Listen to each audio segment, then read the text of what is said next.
नमस्कार, राम राम प्यारे साथियों और सभी साथियों का स्वागत करता हूं आज की इस क्लास में। और प्रिय विद्यार्थियों, आज की क्लास में हम देखने वाले हैं कक्षा 9 की बुक यानी राजस्थान अध्ययन 9th क्लास की ये बुक है। और इस बुक के अपन वन लाइनर क्वेश्चन देखने वाले हैं राजस्थान के इतिहास के। ये जो क्वेश्चन है आपके रीट मेन एग्ज़ाम 2026 साथ ही साथ चतुर्थ श्रेणी कर्मचारी और राजस्थान के जितने भी एग्जाम में साथियों वो पटवारी से लेकर आप आरएस लेवल तक के देख से सभी में राजस्थान जीके आता है। और उस राजस्थान जीके की वन लाइनर प्रश्न अपन देखेंगे कक्षा 9वीं की किताब जो हमारे स्कूलों में चलती है, माध्यमिक शिक्षा बोर्ड अजमेर के द्वारा चलाई जाती है। तो उसी किताब के हम यहाँ पर आज की क्लास में वन लाइनर प्रश्न देखेंगे। अब देखिएगा पहला प्रश्न किस प्रकार का है। बेहतरीन प्रश्न है साथियों जो आपके एग्जाम में निश्चित रूप से सफलता दिलाएंगे। देखिए पहला प्रश्न 79 है। भारत के किस काल को राजपूत काल की संज्ञा दी जाती है? यह प्रश्न साथियों कई बार आरपीएससी द्वारा फर्स्ट ग्रेड सेकंड ग्रेड में पूछा गया। तो पूर्व मध्य काल को राजपूत काल की संज्ञा दी जाती है, जिसका समय है 7वीं सदी के मध्य से 12वीं सदी तक के काल को साथियों इस किताब में यह बता रखा है कि 7वीं सदी के मध्य से लेकर 12वीं सदी तक के काल को राजपूत काल की संज्ञा दी गई है। मेरे प्यारे साथियों, राजपूतों को वैदिक आर्यों की संतान किसने बताया? तो आपको रखना डॉक्टर जी.एस. ओझा यानी गौरीशंकर हीराचंद ओझा वे सीवी वेद के द्वारा राजपूतों को साथियों वैदिक आर्यों की संतान बताया गया है। तो राजपूतों की अग्निकुंड से उत्पत्ति का मत किसने दिया? ये दिया साथियों चंद्रप्रदाय ने। आपको ध्यान रखना है, राजपूतों को अग्निकुंड से जो उत्पत्ति बताई वो चंद्रप्रदाय ने बताई। चंद्रप्रदाय ने किस रचना में राजपूतों की उत्पत्ति अग्निकुंड से बताई? तो इसका है पृथ्वीराज रासो साथियों। इनका प्रसिद्ध ग्रंथ है जिसकी भाषा पिंगल है। अग्निकुंड सिद्धांत के अनुसार राजपूतों की उत्पत्ति किस मुनि के यज्ञ से हुई? वे हुई साथियों मुनि वशिष्ठ के यज्ञ से हुई। अब वशिष्ठ यज्ञ में कौन कौन से राजपूत उत्पन्न हुए हैं साथियों? परमार, चालुक्य, प्रतिहार और चौहान। ये 4 राजपूतों का उदय बताया गया है। यानी कि आबू पर्वत पर ऋषि वशिष्ठ द्वारा जो अग्नि किया गया था उसमें 4 राजपूतों की उत्पत्ति का वर्णन मिलता है हमें, जिसमें साथियों परमार, प्रतिहार, चालुक्य और चौहान। राजपूतों की ब्राह्मण से उत्पत्ति साथियों डॉक्टर D.R. भंडारकर। ब्राह्मण से भंडारकर याद रखिए, ब्राह्मणों से भंडारकर यानी D.R. भंडारकर राजपूतों की उत्पत्ति ब्राह्मण से मानते हैं साथियों, आपको ध्यान में रखना है। देखिएगा अगला 86 प्रश्न अपने पास आता है कि राजपूतों के ब्राह्मण वंश से उत्पत्ति सिद्धांत का किसने खंडन किया? डॉक्टर दशरथ शर्मा ने खंडन किया। और ये D.R. भंडारकर ने साथियों इस मत का प्रतिपादन किया कि राजपूतों की उत्पत्ति ब्राह्मणों से हुई, लेकिन डॉक्टर दशरथ शर्मा ने इसका क्या किया? खंडन किया। किसने राजपूतों को विदेशी की संतान बताए साथियों? तो ये कर्नल जेम्स टोड ने राजपूतों को विदेशियों की संतान बताई। अबुल फजल ने गुइल वंश को किससे संबंधित माना है? ईरान के शासक नौशेखा से संबंधित माना है। किसने? अबुल फजल ने गुइल वंश को किससे संबंधित माना है? ईरान के शासक नौशेखा से संबंधित माना है। कर्नल टोड ने गुइल वंश को किससे संबंधित माना है? वल्लभी के शासक से। याद रखना, कर्नल टोड ने गुहिल को साथियों वल्लभी के शासक से संबंधित माना है। गुहिल वंश को ब्राह्मणों से संबंधित किसने बताया? तो गोपीनाथ शर्मा व नैणसी ने साथियों, जिसे राजस्थान का अबुल फजल कहा जाता है, मोहन नैणसी को, इन दोनों ने गुहिल वंश को ब्राह्मणों से संबंधित बताया है। गुहिल के बाद मेवाड़ का प्रतापी शासक कौन था? तो बप्पा रावल साथियों। गुहिल के बाद मेवाड़ का सबसे प्रतापी शासक था साथियों बप्पा रावल साथियों। बप्पा रावल ने किसे हराकर चित्तौड़ पर अधिकार किया? तो मानमोरी को। मौर्य राजा मानमोरी को हराकर बप्पा रावल ने चित्तौड़ पर अधिकार किया था साथियों। बप्पा रावल ने एकलिंग जी का मंदिर कहाँ स्थापित किया? कैलाशपुरी उदयपुर में साथियों एकलिंग जी का मंदिर का स्थापना की। बप्पा रावल ने अपनी राजधानी कहाँ? नागदा उदयपुर को साथियों बप्पा रावल ने अपनी राजधानी बनाया। बप्पा रावल ने कौन सी उपाधि? कालभोज। कालभोज बप्पा रावल ने कौन सी उपाधि धारण की थी? तो इनको कालभोज भी कहा जाता है बप्पा रावल को, लेकिन ये कालभोज इनकी उपाधि था और इनका मूल नाम साथियों बप्पा रावल था, जिन्होंने कैलाशपुरी उदयपुर में एकलिंग जी के मंदिर का निर्माण करवाया और नागदा को अपनी राजधानी बनाई है साथियों।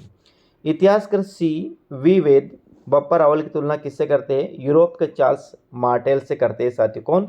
C.V. वेद द्वारा बप्पा रावल की तुलना यूरोप के चार्ल्स मार्टेल से की जाती है। भूताला का युद्ध किनके बीच लड़ा गया? जयद्रथ सिंह और इल्तुतमिश के मध्य 1227 ईस्वी में साथियों भूताला का युद्ध लड़ा गया। आपको ध्यान रखना है, भूताला का युद्ध किसके बीच लड़ा गया है? जयद्रथ सिंह व इल्तुतमिश के मध्य 1227 ईस्वी में भूताला का युद्ध लड़ा गया है। भूताला के युद्ध का वर्णन किस ऐतिहासिक ग्रंथ में मिलता है? हम्मीर मदमर्दन, यानी जो जय सिंह सूरी द्वारा लिखा गया है उसमें भूताला का युद्ध का वर्णन मिलता है और उस ग्रंथ का नाम है हम्मीर मदमर्दन, जो जय सिंह सूरी के द्वारा लिखा गया है। और ये भूताला का युद्ध साथियों जयद्रथ सिंह और इल्तुतमिश के मध्य 1227 ईस्वी में हुआ था। आगे, हम्मीर मदमर्दन में हम्मीर किसे कहा गया? तो इल्तुतमिश को हम्मीर मदमर्दन में हम्मीर किसे कहा? इल्तुतमिश को। पद्मावत किसकी रचना है साथियों?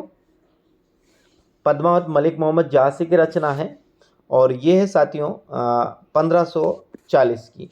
ये हम्मीर मदमर्दन में हम्मीर किसे कहा गया साथियों? ये नहीं जमता है। इसका क्वेश्चन में इसका आंसर मैं अगली इसमें बताऊंगा साथियों। यहाँ देखिए पद्मावत किसकी रचना है? तो पद्मावत मलिक मोहम्मद जासी की रचना है। गोरा और बादल किसके सैनिक थे? रावल रतन सिंह के गोरा और बादल उसके सैनिक थे साथियों, जो चित्तौड़ का प्रथम शाखा 1303 में अलाउद्दीन खिलजी से युद्ध करते हुए मारे शहीद हुए थे साथियों दोनों। आमिर खुसरो के किस ग्रंथ में खिजली के चित्तौड़ आक्रमण का उल्लेख मिलता है और इसका नाम है खजाइन उल फतूह? आपको याद रखना है, आमिर खुसरो ने जो ग्रंथ लिखा खजाइन उल फतूह, उसमें खिजली के चित्तौड़ आक्रमण करने का उल्लेख मिलता है और उस ग्रंथ का नाम है खजाइन उल फतूह। गोहिल वंश की रावल शाखा का अंतिम शासक रतन सिंह था। आपको ध्यान रखना है, जो गोहिलादित्य द्वारा गोहिल वंश की स्थापना की गई थी उसका अंतिम शासक रतन सिंह था। वही राणा रतन सिंह जिसकी 1303 में अलाउद्दीन खिलजी से लोहा लिया और अंत में वीरगति को प्राप्त हुए। रानी पद्मावती ने जोहर किया साथियों। सिसोदा ठिकाने के जागीरदार हमीर ने चित्तौड़ कब जीता? 1326 में। कब जीता? 1326 में। विषम घाटी पंचानन और मेवाड़ का उद्धारक किसे कहा जाता है? हम्मीर को विषम घाटी पंचानन एवं मेवाड़ का उद्धारक कहा जाता है। विषम घाटी पंचानन साथियों और मेवाड़ का उद्धारक किसे कहा जाता है? आपको ध्यान रखना है, हमीर को विषम घाटी पंचानन और मेवाड़ का उद्धारक कहा जाता है। हमीर के वंशज क्या कहलाए? सिसोदिया कहलाए साथियों। ये सिसोदा ग्राम में रहने के कारण हमीर के जो वंश है वे सिसोदिया कहलाए। आपको ध्यान में रखना है साथियों। हमीर ने किस युद्ध में मोहम्मद बिन तुगलक को परास्त किया था? सिंगोले का युद्ध बांसवाड़ा में जो 1336 में लड़ा गया था। इसमें हमीर ने साथियों किसको? मोहम्मद बिन तुगलक को परास्त किया था और ये युद्ध हुआ था 1336 ईस्वी में। और सिंगोली कहाँ पर है? ये बांसवाड़ा में। तो बांसवाड़ा का युद्ध, सिंगोली का युद्ध जो बांसवाड़ा में 1336 में साथियों इन्होंने किसने? हमीर ने, जिसे इतिहास में विषम घाटी पंचानन और मेवाड़ का क्या कहा जाता है? उद्धारक कहा जाता है साथियों। उन्हें इस युद्ध में परास्त किया था। राजस्थान का विश्व पितामह किसे कहा जाता है? राणा लाखा का पुत्र साथियों चुंडा, जिसे राजस्थान का विश्व पितामह कहा जाता है। जिस प्रकार विश्व पितामह ने साथियों आज जीवन ब्रह्मचर्य रहने की प्रतिज्ञा की थी, यानी कि मैं विवाह नहीं करूंगा, उसी प्रकार महाराणा लाखा का जो पुत्र था चुंडा साथियों उसने भी आजीवन अविवाहित रहने की प्रतिज्ञा की थी। उदयपुर में बंजारे द्वारा पिछोला झील का निर्माण किसके काल में करवाया था? राणा लाखा के काल में करवाया था और इस बंजारे का नाम था साथियों छीतर बंजारा। क्या नाम था? ध्यान रखना, छीतर बंजारे द्वारा उदयपुर में राणा लाखा के समय पिछोला झील का निर्माण करवाया गया था। महाराणा कुंभा किसका पुत्र था? महाराणा मोकल का पुत्र था साथियों महाराणा कुंभा। कुंभा ने किस युद्ध में मालवा के शासक मोहम्मद खिलजी को परास्त किया था? सारंगपुर का युद्ध हुआ था 1437 में। सारंगपुर से 37 याद रखना। 1437 में महाराणा कुंभा ने मालवा के युद्ध में मोहम्मद खिलजी को परास्त किया था। किस युद्ध में? सारंगपुर का युद्ध जो कब हुआ था? 1437 में हुआ था साथी। चंपानेर की संधि किनके मध्य हुई? मोहम्मद खिलजी व कुतुबुद्दीन ऐबक के मध्य साथियों। कब? 1456 में चंपानेर की संधि हुई थी। और ये किसमें? मेवाड़ को आपस में बांटने के लिए साथियों ये संधि हुई थी, लेकिन फिर भी ये मोहम्मद खिलजी और कुतुबुद्दीन साथियों ये सफल नहीं हो सके। कुंभलगढ़ दुर्ग का शिल्पी कौन था साथियों? तो मंडन। ध्यान रखना, कुंभलगढ़ दुर्ग का जो शिल्पी था वो मंडन था। एकलिंग महात्म्य की रचना कान्हा व्यास द्वारा की गई थी। संगीत राज, संगीत मीमांसा व सूर प्रबंध किसकी रचना है? महाराणा कुंभा की रचना है। कौन? संगीत राज, संगीत मीमांसा और सूर प्रबंध किसकी रचना है? महाराणा कुंभा की रचना है। ध्यान रखना, संगीत राज, संगीत मीमांसा और सूर प्रबंध महाराणा कुंभा की रचना है। कीर्ति स्तंभ प्रस्तुति किसकी रचना है साथियों? कवि अत्रि की रचना है, जिसे उनके पुत्र महेश द्वारा पूरा किया गया था। यानी कि कीर्ति स्तंभ प्रस्तुति की रचना कवि अत्रि के द्वारा आरंभ की गई थी, जिसको पूरा साथियों उनके ही पुत्र महेश द्वारा इसका पूरा किया गया। महाराजाधिराज राव राय, दान गुरु, परम गुरु, राजगुरु, हाल गुरु, अभिनव भट्टाचार्य, हिंदू सुल्तान किसकी उपाध्याय थी? ये सब साथियों कुंभा की उपाध्याय थी। यानी कि महाराणा कुंभा को साथियों इतने उपाध्याय प्राप्त थी। पहले तो थी महाराजाधिराज राव राय, दान गुरु, परम गुरु, राजगुरु, हाल गुरु और अभिनव भट्टाचार्य और हिंदू सुल्तान। कई बार एग्जाम में इन उपाधियों को पूछा गया है, तो आपको इनको याद रखना है कि ये महाराणा कुंभा की उपाधियां थी। प्रिय साथियों चैनल पर पहली बार तो चैनल को जरूर सब्सक्राइब करिएगा और साथ साथ बेल आइकन दबाकर ऑल पर प्रेस करें, ताकि आप कक्षा 6 से 12 तक की जो राजस्थान अध्ययन किताबें हैं, भूगोल, इतिहास साथियों इनको और पॉलिटिकल बिल्कुल निःशुल्क पढ़ सके। आगे महाराजाधिराज का अर्थ होता है साथियों राजाओं का राजा होने के कारण इनको महाराजाधिराज कहा जाता था। महाराणा अनेक राज्यों को अपने अधिकार में रखने के कारण साथियों इनको महाराणा कहा जाता था। राणो रासो विद्वानों का आश्रयदाता होने के कारण इसको राणो रासो कहा जाता था। किसे? महाराणा कुंभा को। राजगुरु क्यों? राजनीतिक सिद्धांतों में दक्ष होने तथा विभिन्न सामंतों और जागीरदारों का हितैषी होने के कारण इनको राजगुरु कहा गया है। क्या? राजनीतिक सिद्धांतों में दक्ष होने तथा विभिन्न सामंतों व जागीरदारों का हितैषी होने के कारण इनको राजगुरु कहा गया है। दान गुरु विद्वानों, कलाकारों और निर्धनों को दान देने के कारण इनको दान गुरु कहा गया है। किसको? विद्वानों को दान देना, कलाकारों को दान देना और निर्धनों को दान देने के कारण इनको दान गुरु कहा गया। हाल गुरु साथियों गिरी दुर्गों का स्वामी होने के कारण, पर्वतीय दुर्गों पर विजय हासिल करने के कारण इनको हाल गुरु भी कहा जाता है। किसे? महाराणा कुंभा को आपको ध्यान रखना है। परम गुरु का मतलब विभिन्न विधाओं का ज्ञाता तथा अपने समय का सर्वोच्च शासक होने के कारण इनको परम गुरु भी कहा जाता था। किसको? महाराणा कुंभा को। प्रसिद्ध गीत गोविंद नामक पुस्तक पर लिखी गई टीका रसिक प्रिया में कुंभा को निम्न उपाधियों का वर्णन मिलता है। क्या? नरपति, अश्वपति, गणपति, चाप गुरु, हिंदू सुल्ताना। इन सब उपाधियों कहाँ का? प्रसिद्ध गीत गोविंद नामक गीत गोविंद नामक पुस्तक पर लिखी गई टीका रसिक प्रिया की में महाराणा कुंभा को कौन कौन सी उपाधियां? गीत गोविंद जयदेव का गीत गोविंद है, जिस पर रसिक प्रिया के नाम से टीका लिखी गई है, जिसमें इनको नरपति, अश्वपति, गणपति, चापगुरु, हिंदू सुल्तान आदि नामों से जाना गया। नरपति का मतलब है साथियों सामान्य मानव से श्रेष्ठ होने के कारण, अश्वपति कुशल घुड़सवार होने के कारण, गणपति राजाओं का राजा होने के कारण, चापगुरु छापामार युद्ध पद्धति में निपुण होने के कारण इनको चापगुरु भी कहा गया है। हिंदी सुल्तान का मतलब है समकालीन मुस्लिम शासकों द्वारा हिंदुओं की रक्षा करने वाला विभूषित किया गया। यानी हिंदू सुल्तान का मतलब है उस समय के जो मुस्लिम शासक थे उनके द्वारा यह उपाधि इनको दी गई है। नाटक राजकर्ता यानी नृत्यशाला का ज्ञाता होने के कारण इनका नाटक राजकर्ता भी कहा जाता है।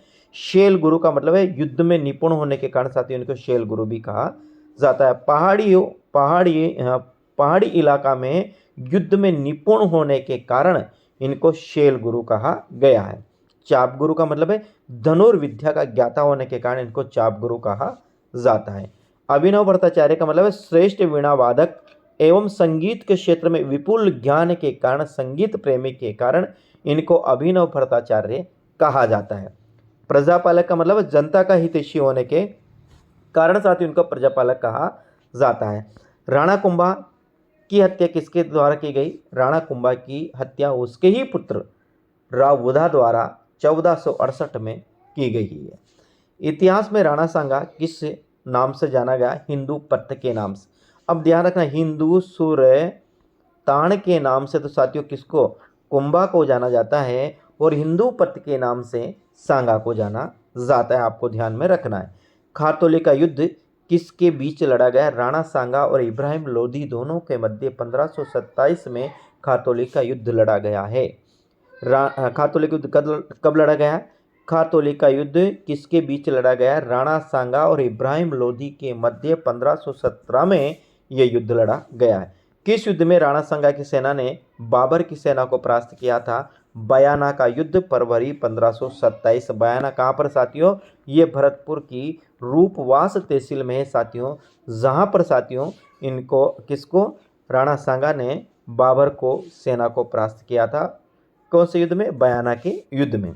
लेकिन बाबर ने किस युद्ध में राणा सांगा को परास्त किया? तो खानवा का युद्ध आता है साथियों, ये भी भरतपुर में है, और ये 17 मार्च 1527 को साथियों, 17 मार्च 15 फरवरी 27 में तो साथियों कुंभा सांगा ने बाबर को परास्त किया, लेकिन एक माह बाद ही 17 मार्च 1527 को सांगा ने साथियों बाबर ने सांगा को परास्त कर दिया।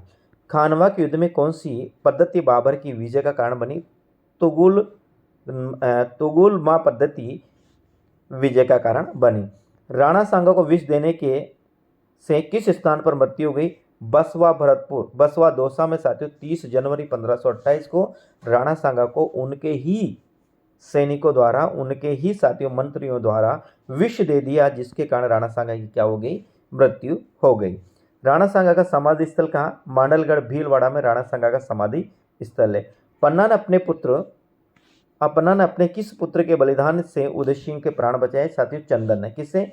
दासी पुत्र बनवीर साथियों महाराणा उदय सिंह को मारना चाहता था, ताकि वह निष्कंटक के रूप में निष्कंटक उसके राज्य में कोई किसी प्रकार का संकट नहीं रहे, कोई राज्य हड़पने वाला नहीं रहे, इसलिए उन्हें किसको? महाराणा उदय सिंह को मारने की कोशिश की, लेकिन मार ही दिया था मान लीजिए। लेकिन पन्नादाई ने अपने पुत्र चंदन को किस पर? उदय सिंह के बेट पर पलंग पर सुलाया, और बनवीर ने साथियों चंदन को उदय सिंह मानकर चंदन का वध कर दिया।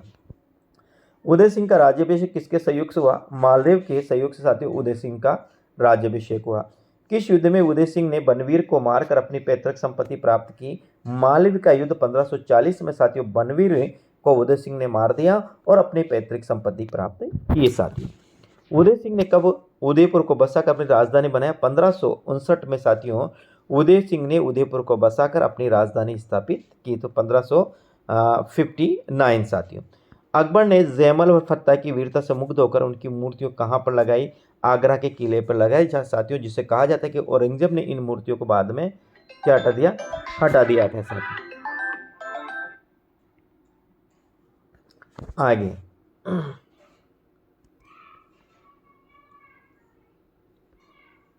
उदय सिंह ने उसका उत्तराधिकारी किसे बनाया था?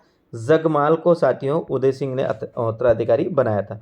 हल्दी घाटी का युद्ध किस स्थान पर लड़ा गया? खमनौर के निकट साथियों हल्दी घाटी का युद्ध लड़ा गया था। प्रताप की सेना के हरावल भाग का नेतृत्व हकीम कासूर पठान ने किया था। याद रखना, हल्दी घाटी का युद्ध जिस स्थान पर लड़ा गया था साथियों वह खमनौर के निकट है। और प्रताप की सेना के हरावल भाग का नेतृत्व किया था हकीम खां सुर पठान ने। मुगल सेना के हरावल भाग का नेतृत्व कौन कर रहा था? जगन्नाथ कछावा उदयपुर का। कछावा वंश उदयपुर आमेर का राजा जगन्नाथ कछावा मुगल सेना के हरावल भाग का नेतृत्व कर रहा था, जबकि प्रताप की सेना के हरावल भाग का नेतृत्व हकीम खां सुर पठान कर रहा था। प्रताप के जीवन पर संकट देकर राज सिंह किसने धारण किया? जाला बीधा ने साथियों प्रताप को जीवन को संकट में देखकर अपने क्या राजचिन्ह धारण किए, और साथियों अकबर की सेना ने जाला बीधा को प्रताप समझकर इनका जाला बीधा का वध कर देते हैं साथियों। हल्दी घाटी के युद्ध को अबुल फजल ने किस नाम से संबोधित किया? खमनोर के युद्ध के नाम से संबोधित किया, याद रखना। बदायूं ने हल्दी घाटी के युद्ध को गोगुंदा का युद्ध कहा, तो अबुल फजल ने साथियों खमनोर का युद्ध कहा, तो बदायूं ने गोगुंदा का युद्ध कहा। हल्दी घाटी नामकरण हल्दी चढ़ी हुई नव विवाहितों के पुरुष वेश में लड़ने के कारण पड़ा, इसका जिसका कथन है डॉक्टर महेंद्र भानावत। डॉक्टर महेंद्र भानावत का यह कहना है कि इसका हल्दी घाटी नाम क्यों पड़ा, तो देख क्या कहा, हल्दी घाटी नाम का हल्दी चढ़ी कहीं नव विवाहितों के पुरुष वेश में लड़ने के कारण इनका नाम हल्दी घाटी पड़ा है। डॉक्टर महेंद्र भानावत ने किस पुस्तक में हल्दी घाटी के युद्ध का वर्णन किया? अजूबा भारत में हल्दी घाटी के युद्ध का वर्णन किया। किस युद्ध को मेवाड़ का मैराथन कहा जाता है? दिवेर के युद्ध को मेवाड़ का मैराथन कहा जाता है। यहाँ से महाराणा प्रताप की विजय शुरू होती है साथियों। किस युद्ध को मेवाड़ का मैराथन कहा जाता है? दिवेर के युद्ध को मेवाड़ का मैराथन कहा जाता है। दिवेर के युद्ध में किस मुगल सेनापति को अमर सिंह ने मौत के घाट उतार दिया था? शेरिया सुल्तान खां। दिवेर के युद्ध में किस मुगल सेनापति को अमर सिंह ने मौत के घाट उतार दिया था, जिसका नाम था शेरिया सुल्तान खां को? ये साथियों शायद अकबर के चाचा था, जो दिवेर की जो चौकी थी उसका ये रखवाला था साथियों, जिसे अमर सिंह ने साथियों मौत के घाट उतार दिया था। महाराणा प्रताप की छतरी बारडोली में बनी हुई है साथियों, ध्यान रखना। मुगल मेवाड़ संधि 5 जनवरी 1615 को हुई थी साथियों, किस किस के मध्य? जहांगीर साथियों और अमर सिंह के मध्य। किस राजकुमारी से विवाह के उपरांत राज सिंह का औरंगजेब से विवाह शुरू हो गया? किशनगढ़ की राजकुमारी चारुमती साथियों, किशनगढ़ की राजकुमारी चारुमती।